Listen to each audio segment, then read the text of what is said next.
The first sip on my rucksack breaks before I leave my house in Ballyfermot.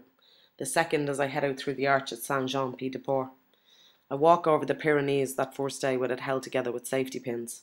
Walking into the wind, sporadic rain, all uphill, and I'm not liking it. I'm hating this and wondering why I'm here. I learn or relearn how to piss outside on the side of a mountain in between haystacks, sheltering my bare arse from the other walkers. We're still walkers now. Well, I can only talk for myself. I'm still a walker at this point. Nobody tells you that you have to piss outside. On the top of the mountain, what I hope is the top, the statue of the lady is the last point up here. All behind her is peaks that I won't be walking. She's embedded in a little grotto, rock steps worn down, and I walk over and say what I was learned to say as a child. O Mary, conceived without sin, pray for us who have recourse to thee. 3 times I say it, and I'm fully aware that I'm doing this, and I don't know why. Ritual, maybe. Ritual in the blood, or maybe just the way I was socialised. Somewhere near the Spanish border we get lost. I've been adopted by a South Korean man and a Hungarian woman. None of us know what we're doing. 10 minutes to dark and we're nowhere near Roncesvalles. Rescued by a forest ranger, I spend the first night in a refugio in the largest remaining birch forest in Europe. He tells us that as he lights us a fire. I burned the jacket I've been wearing for the last 2 years along with some underwear.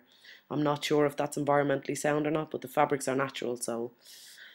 I've shedded about a quarter of what I brought from Dublin already, and I'm open to losing more.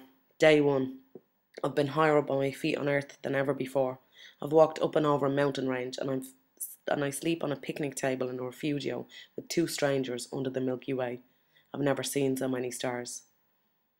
In the drizzling rain, we arrive into our destination 12 hours later than planned, and I'm not going any further. Not today. She tries to get me to walk on with them. She's on a deadline, has a flight to catch, wants company. I chose to come here alone, so I decline and say I have to sew up my rucksack, have to sleep, eat, deal with me body. It's gone into shock. She pushes the point, eager to bring me marching into the rain with her. I came to learn how to be here, not get there, I tell her, and we part with a hug.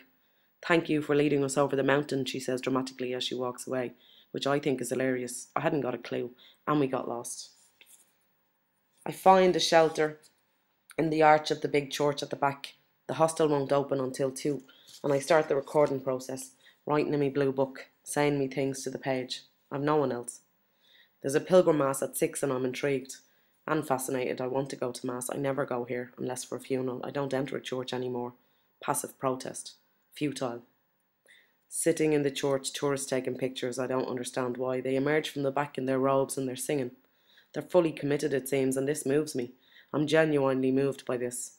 I can follow the ritual but not the language. Maybe that helps, I think, and I observe and participate at the same time, fully aware of my being here. He raises the bread, the body of Christ, high up over his head, and I burst into tears. I burst into tears. This is my body. I'm overwhelmed by the gesture, not the raising of the bread or the idea that the bread becomes flesh, but the idea that a human being would give of himself for someone else. It's the intention that gets me, the selflessness of the intention. This is my body, and I know then that I'm on a pilgrimage. Now I'm a pilgrim. Not of any religious route, but something is happening in my soul, and I know I'm meant to be here. Each day is like a year. Walking, just walking. Get up and try to navigate hostel life, some days more successfully than others. I'm not a morning person. I'm almost antisocial in the mornings, and I'm surrounded by people, each one trying to deal with their basic needs. Out on the way, it's different. We're all alone, together, all walking our own way. Even when we share a few kilometres and talk, we're always alone. We talk of our lives, our motivations, things we want to change for ourselves, for our families, for the people we love. I came here because. I came here too. I came here. We're walking through the natural, the city, the natural. We're walking through desolated villages, abandoned homes but full bloom gardens. Vegetable patches overflowing, but there's no one there.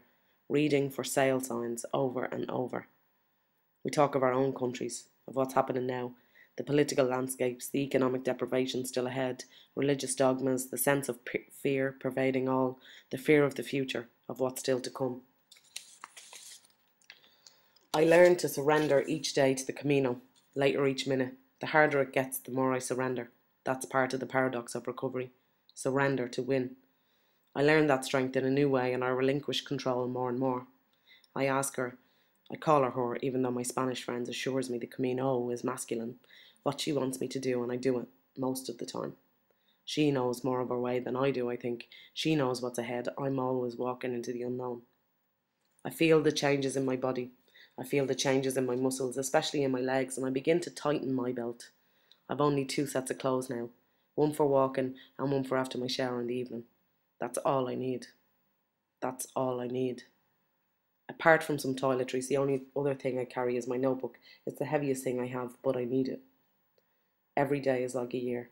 Grand jour repeating. We speak less of the details. They've been covered. They're all similar, so understood. We speak instead of things that seem abstract but are as real in fact. I pass a man about my age on the road and later learn that he lives there, in a little box he built himself. When I saw it, I thought it was for a dog. Every morning he goes to the shop for supplies, which he leaves out under a canopy for the pilgrims, asking only donativo contributions if you stop for tea and bread. He has time. Later on the Camino grapevine, I'm told he's an addict who came here to get clean, to remove himself from the life and be here. En route to cruise to Faro, we discussed this. The Camino is not the life, it's not the real life. You can't use it to hide, you can't just exist here. It's true, in a way, it is real, it is a real part of the life, but I don't think you can stay on it forever. When the Camino is over, it's over, and the life Camino continues. But I'm thinking that it's okay for him to stay a while here, until he gets himself strong again, until he thinks what he needs to think through, processing, feels what he needs to feel. He's not only doing no harm, he's contributing. He's making a difference to the people who pass his way, and he's asking for nothing. He's gaining himself back. He's learning to be free, I say. And one day I think he'll get up and walk again. I think one day he'll wake up and know it's time to walk again. He has time. We begin to say goodbye each morning. Perhaps we will not meet again on the way. Perhaps. Ici et maintenant. I have no future. I have no past. Just here and now. More and more we speak of the love. All you need is... And I come to believe that love is the answer to all the questions. The love is the answer to all the questions. I work backwards from that with all the scenarios. I fly home via London. The headline on the metro reads, The Lost Decade. I walk around the Occupy camp at St. Paul's with my uncle, after lunch in the city watching the bankers drink champagne. I try not to speak of my Camino. Try not to, but I do. Sometimes it's necessary to explain what I need to say. On coming home, I say to him, I was aiming for a different life then. I was aiming for a different life. 12 years before, the millennium year. They tell me rent is dead money. Dead money. But all money is a dead thing. There's no life in it. It's not even attached to anything anymore. But I don't know that then. I buy a house, shared ownership scheme, to feel safe, to feel secure, to close the door and shut it all out, to protect my future, have something to pass on.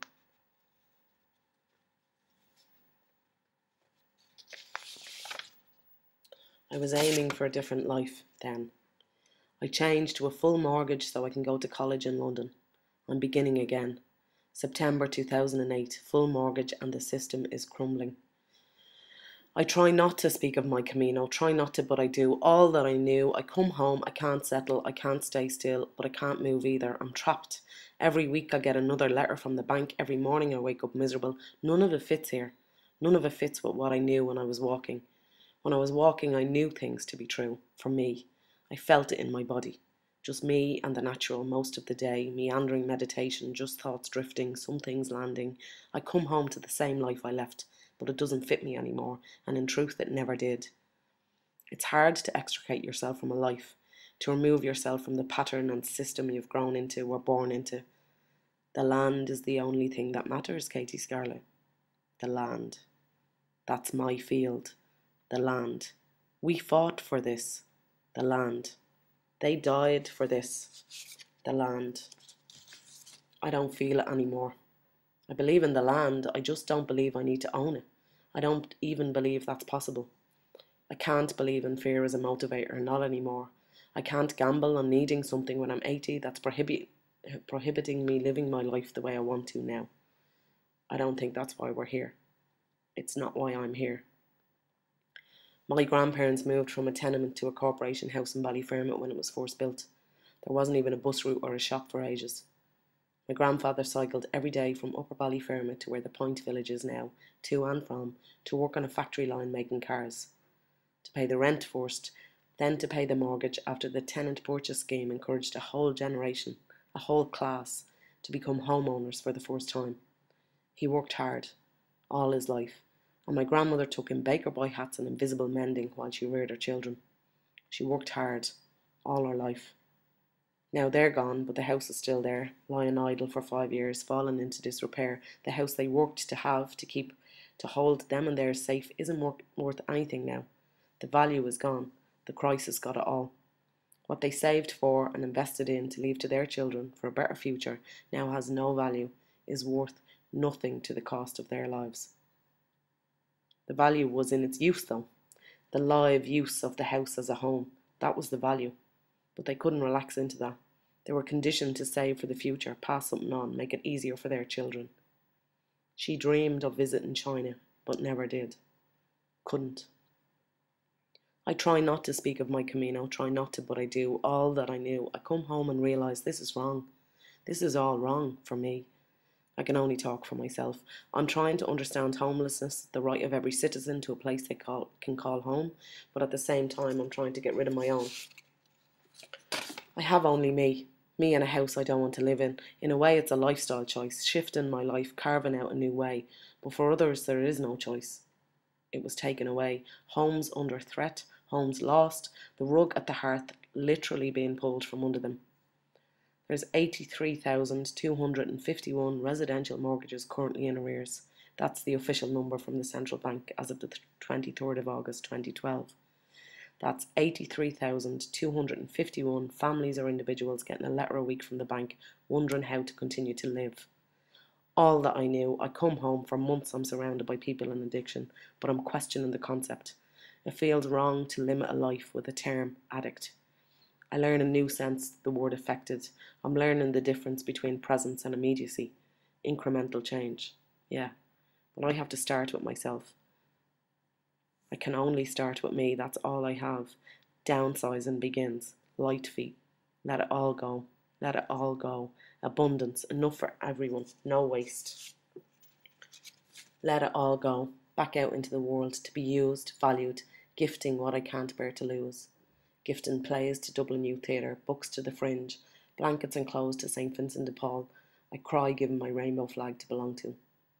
Let it all go, out into the world, to be used, valued, wishing you love and abundance and joy, learning to wish that for myself too, letting go of the guilt. I was aiming for a different life then. I have the right to change how I live. We all do. I'm learning here and now is not only about homelessness, the right to a place to call home. It's the right not to have that too. It's about how we live now. What do I need to live here and now?